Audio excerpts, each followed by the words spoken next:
Hey YouTube, this is Maineprepper 1. It is springtime here. Just a quick update. I have been gone for a while, probably about 60 days, have not made a video. I've been working like crazy, and I will show you what I've been doing. Well, I'll show you part of what I'm doing. One thing I'll be working on next week will be finishing the wall. Well, working on the wall. I'm digging out for the footer, and then it'll be another level. And then it's gonna go take a left right there and then go straight. So I got a lot of footer to pour. I mix that by hand with ready mix from Lowe's, but the great wall is getting accomplished. It's a lot of work, a lot of concrete. Every cell has a piece of rebar that goes down, full of concrete, and then I have some major pillars, but I've done some videos on this. But I need to finish this project. It's been hanging around for a few years, and I need to use this and get this thing done. But in here I got 6-inch block. I used 8-inch here, and as you can see, I made pillars all over the place just to give it extra strength and tied that in. So I'm going to use, I have 6-inch block. I'm going to use 2 rows of 6 and tie those together. So it'll be a 12-inch wall here. And then I'll stuck with that, but it'll be level across here, and so down there will only be about 18 inches. Another new project I'm working on right now, I'm using this for storage. The ultimate goal for this right now will be to convert it into a tiny house, to show people what I'm going to do with it. It's only 8 by 12, so basically this would be for a couple. I have a couple in mind in my retreat group. Either one single bed right there like a queen, or 2 cots. I'll probably set it up with cots, and if they bring their queen bed, then they can use that. If not, they'll have 2 nice, very nice cots in here. But I need to insulate it. I'm going to use drywall because I don't want the smell of the OSB. It still gives off that formaldehyde. Put a little bit of flooring down, nothing fancy. I'll run some solar, and a tiny little propane heater would run you out of this place. So I'll show you what I'll be doing with that. Right now it's storage, and I'm getting ready. This will be storage for the school. As you know, I was going to purchase the land, and we were about $1,000 per acre off. At first I was bummed, but after that I realized that probably the best thing's ever happened to me, because it is so hard to keep up with one piece of property. 2 pieces would kill me, or I'd have to hire help. I'd have a big land payment. So I'm glad it didn't work out. So we've come to the conclusion, and that's what I've been doing for 60 days, is working on here. I'm over in this section now. I've been working on other areas of the property. The reason is, part of what I want to teach is setting up a retreat. How to set it up, how to equip it, different positions that you need to make sure are covered inside your retreat. So the best thing to do is to just do it here, because if I do it over there on that piece of property, yeah, I'd have more room, but I'd have to do all these other infrastructures, and I couldn't afford that. So I want to be able to show people exactly what's working for me. It might work for you, it might not. Maybe it's a modification, to come up with a plan for you. So my wife has given me the blessing to do it here. So it's probably in July, the end of July, I'll have my first class, and it will be setting up a retreat. I got a lot to do over here. Let me show you what I'll be doing. I gotta clean up all those leaves, clean that up a little bit. I'm gonna use some railroad ties, and then I'm going to put my 10 by 20, it's a 10 by 20, like a pavilion with sides on it. And I will be putting it right here the long ways. And then I'll keep this side open. This will all be gravel. I want it nice, so if it has rained or it's going to rain, you're on a nice surface. Getting rid of the benches. I'm going to pick up 5 nice concrete benches. Built this railing. That's just a safety railing, because it is about a 6 to 8 foot drop off the back. I don't want somebody actually fall off the back. So got the safety there.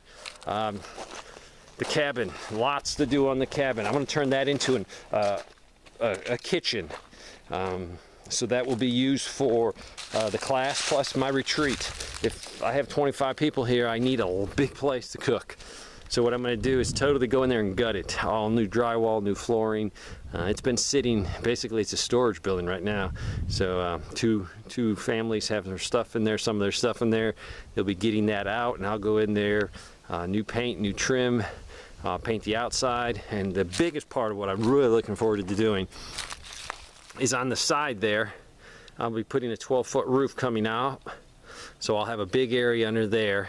I'm going to put a wood cook stove in the back and just enclose the back area to keep the rain off of it, and then the rest will be open.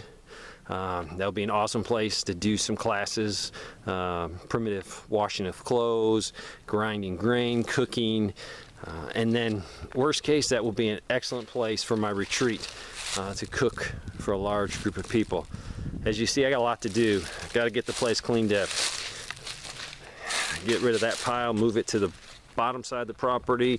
I've been going through the woods getting all of the dead stuff out just to make it first cleaner looking, plus getting rid of all the potential fire hazards, all the material on the ground. Gonna get rid of my dark side pile, organize it and move it down to the bottom utility building. So I got a lot to do. I'm gonna put some campsites in there, probably bring in some mulch so people can put their tents up right there. Lots and lots to do.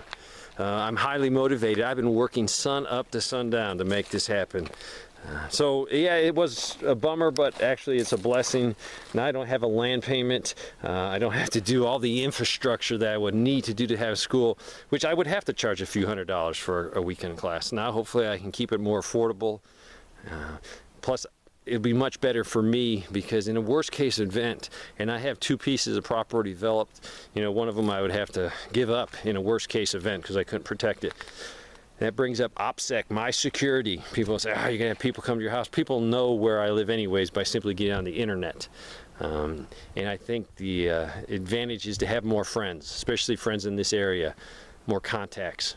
So yeah, it might be a little bit of a security problem, but with my group here at my retreat, my community group, and the community at whole, that all the people I know, I'm not worried about that threat. That one person says, oh, there's food at Dave's location. So I have a ton to do over here. This place has to be clean. My wife says it has to be spotless. So that's what I'm working on so many projects, literally from sun up to sundown. Trying to get this place ready to go. It's going to be so much better to have it here because I have all this infrastructure that I can show. Show and tell is so important, because if I could explain something, show it to you, you put your hands on it, you use the equipment from different ways to wash clothes, to different grain mills, show you how to pump water with a well. It's so much better for the class. So I'm looking forward to it. Also motivates me to get projects done because I want to need them. The curriculum I'm developing is, oh my goodness, huge. I have so much information, every aspect of setting up a group, setting up a retreat. My ultimate goal is to do a class and then have it an overnight class, and that night maybe run about a 4-hour drill where we're actually in a retreat situation.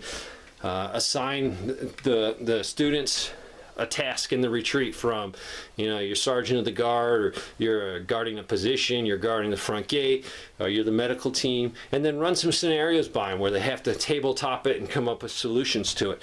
That will really get people thinking, similar to my scenario videos. Make you think, give you hard choices. So I'm working hard, I'm not dead. Also, Maineprepper. I texted him a lot yesterday. He's doing great. He actually said to say hi to you guys and appreciate the support he's still getting. A lot of people, you know, always ask me, hey, how's Maineprepper? Maineprepper is hanging in there. Hopefully he'll come back to YouTube. But he's doing okay. And he wanted me to tell you guys that and say hello. So, I've been gone for 2 months.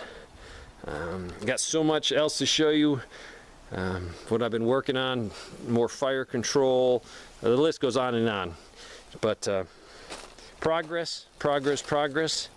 Hopefully by the middle to end of July I will have my first class. And it will be the setting up a retreat. Thanks for watching.